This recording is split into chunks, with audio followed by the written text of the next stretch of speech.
अस्सलामुअलैकुम and good afternoon everyone. आज के लेक्चर में हम डिस्कस करेंगे वेरिएंस एंड स्टैंडर्ड डेविएशन। ये कल की लेक्चर सीरीज का जो है सेकंड टॉपिक है, जिसमें कल हमने स्टार्ट किया था मेजर्स ऑफ डिस्पर्शन, जिसमें हमने किया था quartile deviation, coefficient of quartile deviation. आज के लेक्चर में हम पढ़ रहे हैं वेरिएंस एंड स्टैंडर्ड डेविएशन। तो सबसे पहले तो हम इसका डेफिनेशन देख लेते हैं। Definition of variance. वेरिएंस होता क्या है? It's the actual changes in the data set from the mean. Mean से, एवरेज वैल्यू से डेटा के अंदर क्या चेंजेस आ रहे, एक्चुअल चेंजेस, हम उसको फाइंड करते हैं वेरिएंस से। In short, changes at the single entry. Single entry पर हमको अगर चेंज फाइंड करना है तो then we are solving for the variance, जिसको हम डिनोट करते हैं वी ऑफ एक्स से। एंड इसका जो सेकेंड पार्ट है that is your standard deviation. Standard deviation is used to find the overall changes in the data set from the mean। पूरे data set में मीन वैल्यू से कितना changes हो रहा है वो हम फाइंड करते हैं स्टैंडर्ड डेविएशन से। अगर मैं इसको जो है कॉमन लेमैन पर्सन की बात में अगर बात करूं तो वेरिएंस का मतलब होता है सिंगल एंट्री पे चेंजेस फाइंड करने के लिए हम यूज करते हैं वेरिएंस। सिंगल डेटा सेट पर अगर हमको चेंज फाइंड करना है तो हम यूज करते हैं वेरिएंस। लेकिन पूरे डेटा सेट के अंदर चेंज फाइंड करना, ओवरऑल चेंजेस फाइंड करना है तो हम यूज करते हैं standard deviation. In short, how far apart numbers are in the data set. How far apart numbers are in data set मतलब एवरेज वैल्यू से कितने दूरी पर हमारे पास नंबर्स एग्जिस्ट करते हैं इन डेटा सेट में, जिसमें स्टैंडर्ड डेविएशन को हम रिप्रेजेंट करते हैं सिग्मा से। It is denoted by sigma. Note, standard deviation sigma is nothing but under root of variance. अगर हम वेरिएंस का रूट निकालेंगे तो हमको क्या मिलेगा? Standard deviation. And always remember, जो चेंजेस आते हैं, डेविएशन होता है means finding a changes. Changes हमेशा पॉजिटिव चेंज होता है, क्योंकि जब हम सब्ट्रैक्शन करते हैं तो बड़े नंबर से छोटे नंबर को माइनस किया जाता है, ना कि छोटे से बड़े को। तो जब हम रूट निकालेंगे तो इसमें मोस्टली जो हमारे आंसर्स आते हैं प्लस माइनस में आते हैं, लेकिन हमारा कंसर्न सिर्फ पॉजिटिव चेंज से होता है। Then we are having the formulas for solving the standard deviation. If mean is a integer value, यहाँ पे मीन क्या है हमारा? अगर इंटीजर वैल्यू है, इंटीजर वैल्यू का मतलब है नॉन डेसिमल नंबर्स। अगर नॉन डेसिमल नंबर्स अगर हमारे मीन में आते हैं तो उसके लिए हम ये वाला फॉर्मूला इस्तेमाल करते हैं। नॉन इंटीजर वैल्यू में कौन कौन इंटीजर नॉन इंटीजर वैल्यू है? जैसे 2 हो गया, 3 हो गया, 7 हो गया, -9 हो गया, -12 हो गया। ये सारे क्या हमारे नॉन इंटीजर्स नंबर से। ये हमारे सारे क्या है? इंटीजर नंबर से। नॉन इंटीजर नंबर में क्या आता है? 2.3। मतलब जो डेसिमल में आता है वो है हमारे नॉन इंटीजर वैल्यू। जो डेसिमल में आता है वो क्या हमारा? Non integer value. -9.1, -12.6। जो डेसिमल में आ गया वो नॉन इंटीजर है, और जो है डेसिमल में आ रहा है वो हमारा है इंटीजर। अब यहाँ पे मीन का फॉर्मूला क्या बनेगा? मीन का फॉर्मूला बनेगा X bar is nothing but sum of X F divided by F.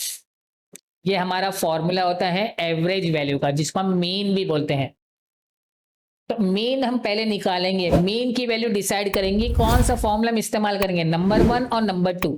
अगर मीन हमारा होल नंबर आए, जैसे इस फॉर्म की कैटेगरी का अगर कोई भी नंबर आएगा तो हम फर्स्ट वाला फॉर्मूला यूज करेंगे। अगर सेकंड कैटेगरी का अगर फॉर्मूला आता है, सेकंड कैटेगरी अगर नंबर्स आते हैं तो यहाँ पर हम क्या करेंगे?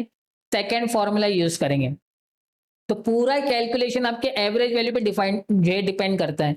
एवरेज वैल्यू इंटीजर आ गया तो first formula, average value non integer, non integer का मतलब है डेसिमल में आ गया तो आपको यूज करना है सेकंड फॉर्मूला। इसी दोनों फॉर्मूले के बेस पर हम एग्जांपल सॉल्व करते हैं। Getting everyone? समझ में आ रहा है? चैट सेक्शन में आप लोग पुट करके बताइए कि आपको समझ में आ रहा है कि नहीं। तो चलिए एग्जांपल देखते हैं। Find the standard deviation for the following data. Size of shoe is given, number of persons are given 7, 8, 9, 10, 11, 5, 10, 20, 10, 5। ये हमारा हो गया फ्रीक्वेंसी। फ्रीक्वेंसी को हम एफ से रिप्रेजेंट करते हैं। तो सबसे पहले स्टैंडर्ड डेविएशन में हमें क्या फाइंड करना होता है? हमें फाइंड करना मीन, एवरेज वैल्यू फाइंड करना है। एवरेज वैल्यू डिसाइड करेगा फॉर कौन सा फॉर्मूला हम इस्तेमाल करेंगे। तो एवरेज का फॉर्मूला क्या होता है? Sum of X F divide by F. 7 into 5 ये हो जाएगा हमारा 35। देखो फॉर्मूले में क्या चाहिए, एक्सएफ का मल्टीप्लीकेशन चाहिए। तो जो फॉर्मूले में आपको टर्म की रिक्वायरमेंट है, वो फॉर्मूले में हम टर्म की रिक्वायरमेंट की वजह से हम क्या करेंगे, उसको टेबल में एज अ कॉलम ऐड करेंगे। यहाँ पे कौन से टर्म की रिक्वायरमेंट है, एक्स और एफ की मल्टीप्लीकेशन की जरूरत है। तो यहाँ पे देखो टेबल में हमने एक कॉलम एक्स एफ का ऐड कर दिया। 8 टेन 80, 9 इंटू 20 180, 10 इंटू 10 100, 11 इंटू 5 ये हो गया हमारा 55। जब हम सबका टोटल करेंगे तो टोटल में हमको मिल जाएगा 450। टोटल में हमको मिल जाएगा 450। तो यहाँ पे हम फॉर्मूले में पुट करते हैं 450 divided by sum of all frequency. तो ये फ्रीक्वेंसी का जो सम है इसको ऐड करते हैं, 20 30 40 ये हो गया हमारा 50। तो समेशन ऑफ फ्रीक्वेंसी जब हम कर रहे हैं तो मिल रहा है 50, कैलकुलेशन करने पे मिल रहा है 9। और 9 क्या है हमारा, इंटीजर वैल्यू है। 9 क्या हमारा इंटीजर वैल्यू है। तो इंटीजर वैल्यू होने की वजह से यहां पर हम जो फॉर्मूला यूज करेंगे वो रहेगा हमारा फर्स्ट फॉर्मूला। यहाँ पर जो हम फॉर्मूला यूज करेंगे वो रहेगा हमारा फर्स्ट फॉर्मूला। अब यहाँ पे देख सकते हो, मैंने आपके स्क्रीन के ऊपर जो है आपको ये विजिबल होगा, ये फॉर्मूला हमको क्या करना है, यूज करना है। क्यों यूज करना है, क्योंकि यहाँ पर जो हमें इंटीजर वैल्यू मिली है 9, इस वजह से हम फर्स्ट फॉर्मूला यूज करेंगे। अब फॉर्मूले में देखो क्या क्या रिक्वायरमेंट है। पहले हमको क्या फाइंड करना है, x minus X bar find करना है। पहले हम क्या फाइंड करेंगे, एक्स माइनस एक्स बार, उसका स्क्वायर फाइंड करेंगे। एक्स माइनस एक्स बार का स्क्वायर फाइंड करेंगे, फिर उसको फ्रीक्वेंसी से मल्टीप्लाई करके फिर उसका एडिशन करेंगे। तो यहाँ पे एक्स बार कितना आ रहा है हमारा 9, तो 7 में से 9 जाएगा तो उसका स्क्वायर हुआ कितना आएगा, देखो यहाँ पे 7 में से 9 गया और उसका स्क्वायर कितना हो जाएगा, 4 हो जाएगा। क्योंकि 7 में से 9 गया तो -2, -2 का स्क्वायर क्या होता है 4। 8 माइनस 9 और उसका स्क्वायर, तो ये हो गया आपका 1। 9 माइनस 9 और उसका स्क्वायर, तो आंसर हो गया 0। 10 माइनस 9 उसका स्क्वायर, आंसर हो गया 1। 11 माइनस 9 इसका स्क्वायर हो गया 4। 11 माइनस 9 का जो है वैल्यू होती है 2, 2 का स्क्वायर होता है 4। अब बस x माइनस एक्स बार नहीं करना है, हमको क्या करना है, उसके साथ में फ्रीक्वेंसी का भी मल्टीप्लीकेशन है। तो यहाँ पे हम देख रहे हो फ्रीक्वेंसी को भी मल्टीप्लाई कर रहे हैं। तो 4 को 5 से मल्टीप्लाई करना है, 4 इंटू 5, तो ये आपका बन जाएगा 20। 1 इंटू 10 ये आपका बन जाएगा 10। 0 इंटू 20 ये आपका बन जाएगा 0। 1 इंटू 10 ये आपका बन जाएगा 10। 4 इंटू 5 ये आपका बन जाएगा 20। अब ये सारी वैल्यू को हमको क्या करना है, ऐड कर देना है। सारी वैल्यू को हम क्या करना है, ऐड कर देना है। तो कितना हो जाएगा 20 30 40 50 60। तो टोटल हो गया यहाँ पर हमारा under root of 60 divided by 50। Because यहाँ सर हमने already summation of frequency find कर लिया था। तो अब जब इसको डिवाइड करेंगे तो डिवाइड करने के बाद जो आंसर मिलेगा ये मिल जाएगा आपका under root of 1.2। Under root of 1.2 क्या होता है, 1.0954। ये हो गया हमारा standard deviation. What is everyone, simple है, सिंपल है। जो फॉर्मूले में टर्म की रिक्वायरमेंट है हम उसको क्या करते हैं, एज अ कॉलम टेबल में ऐड कर देते हैं। अब उसको सॉल्व करने के बाद जो आंसर मिलेगा हम उसको आंसर को फॉर्मूले में पुट करते हैं। लेकिन फॉर्मूला फर्स्ट वन यूज करेंगे या सेकेंड वन, ये हमारा एक्स बार की वैल्यू डिसाइड करेंगे। जो एवरेज वैल्यू आएगी वो डिसाइड करेगा कौन सी वैल्यू हमको लेना है। कौन डिसाइड करेगा, एवरेज वैल्यू डिसाइड करेगा कौन सी वैल्यू हमको वहां पे कंसीडर करना है। व्हाट इज एवरीवन, चलिए नेक्स्ट एग्जांपल देखते हैं। चैट सेक्शन में आप लोग बताएं कि आप लोग को समझ में आ रहा है कैलकुलेशंस। सेकंड एग्जांपल देखते हैं, find the standard deviation for the following data. Again same type का एग्जांपल है। अब देखो सबसे पहले हम क्या फाइंड करेंगे, एक्स बार फाइंड करेंगे। एक्स बार का क्या फॉर्मूला होता है, summation of X F divided by sum of F. 7 into 3 हो जाएगा आपका 21। 8 इंटू 7 56। 9 इंटू 15 135। 10 इंटू 20 हो गया 200। 11 इंटू 13 हो जाएगा 143। 12 इंटू 8 हो जाएगा आपका 96। 13 5 जा 65। अब इन सब का क्या करेंगे, हम एडिशन करेंगे। इन सब का क्या करेंगे, एडिशन करेंगे। तो ऐड करने पे कितनी वैल्यू मिल जाएगी, 716। ऐसे फ्रीक्वेंसी के कॉलम को ऐड करेंगे तो कितना मिल जाएगा, 7 3 10 15 20 30, तो ये हो जाएगा हमारा 71। 1। तो यहाँ पे वैल्यू पुटअप करते हैं, 716 डिवाइडेड बाय 71, 716 डिवाइडेड बाय 71, तो आंसर आपको मिल रहा है 10.08। अब ये देखोगे ये आपका नॉन इंटीजर वैल्यू है, ये क्या है आपका नॉन इंटीजर वैल्यू है। इसका मतलब है यहां पर हम जो फॉर्मूला यूज करेंगे वो हमारा सेकेंड फॉर्मूला रहेगा। यहां पर हम जो फॉर्मूला यूज करेंगे वो कौन सा फॉर्मूला रहेगा, सेकेंड फॉर्मूला। तो सेकेंड फॉर्मूले में आप देख सकते हो, सेकेंड फॉर्मूले में हम देख सकते हो क्या चाहिए जरूरत, फॉर्मूले में क्या रिक्वायरमेंट है, एफ एक्स स्क्वायर। मतलब यहां पे हम क्या करेंगे, पहले एफ को एक्स स्क्वायर से मल्टीप्लाई करेंगे। हम क्या करेंगे, पहले एफ को एक्स स्क्वायर से मल्टीप्लाई करेंगे। तो यहां पे एक्स क्या है 7, 7 स्क्वायर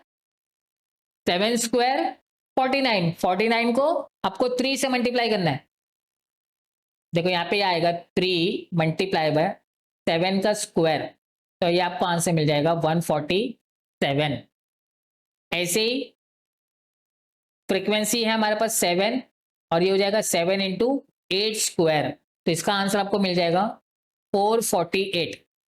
फ्रीक्वेंसी कितनी है हमारे पास 15, 15 के लेफ्ट में आप देखोगे यहाँ पे लेफ्ट में 9 आ रहा है, तो 15 इंटू 9 का स्क्वायर, तो ये हो जाएगा हमारा 1215।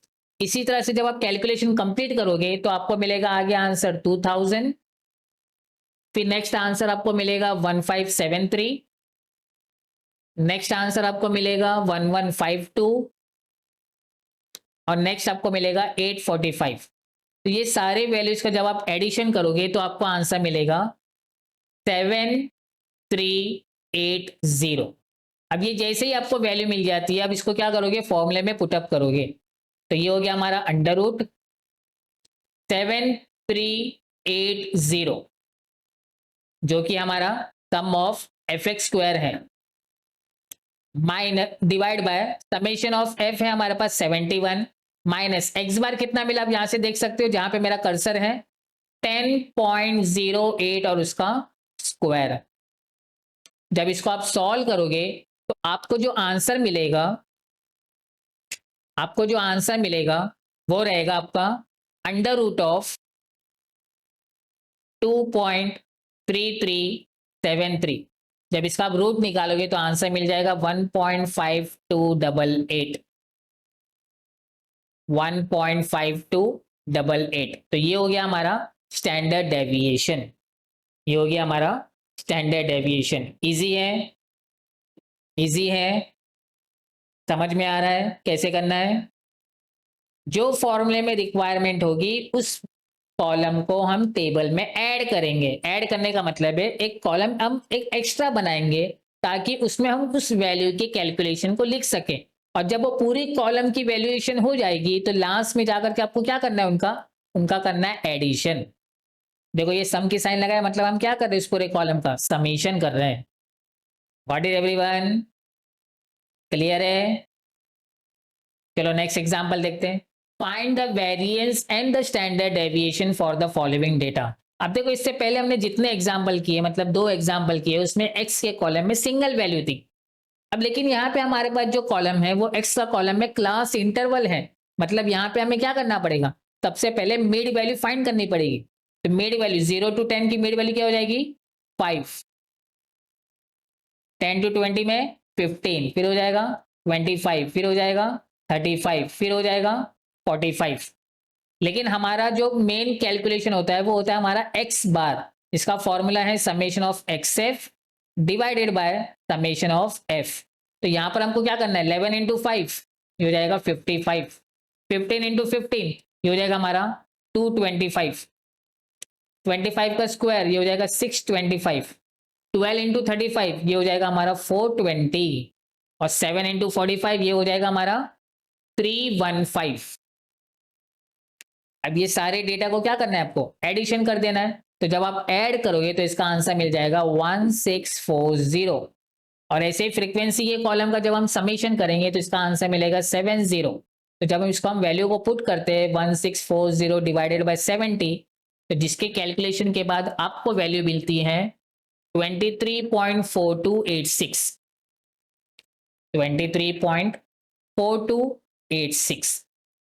आपको आंसर मिल जाता है 23.4286। व्हाट इज एवरीवन, समझ में आ रहा है? अब एक्स बार जो हमको मिल गया, एक्स बार तो हमको मिल गया, लेकिन ये क्या मिला हमें? Non integer value. ये क्या मिल गया? Non integer value. तो जो नॉन इंटीजर वैल्यू होता है उसके लिए हम कौन सा फॉर्मूला यूज करते हैं? Correct, correct. बहुत से स्टूडेंट ने इसको जो है कमेंट सेक्शन में बताया भी है। करेक्ट, वो हम यूज करते हैं सेकेंड फॉर्मूला। सेकेंड फॉर्मूला हो जाएगा sum of F X square divide by sum of F minus X bar उसका होल स्क्वायर।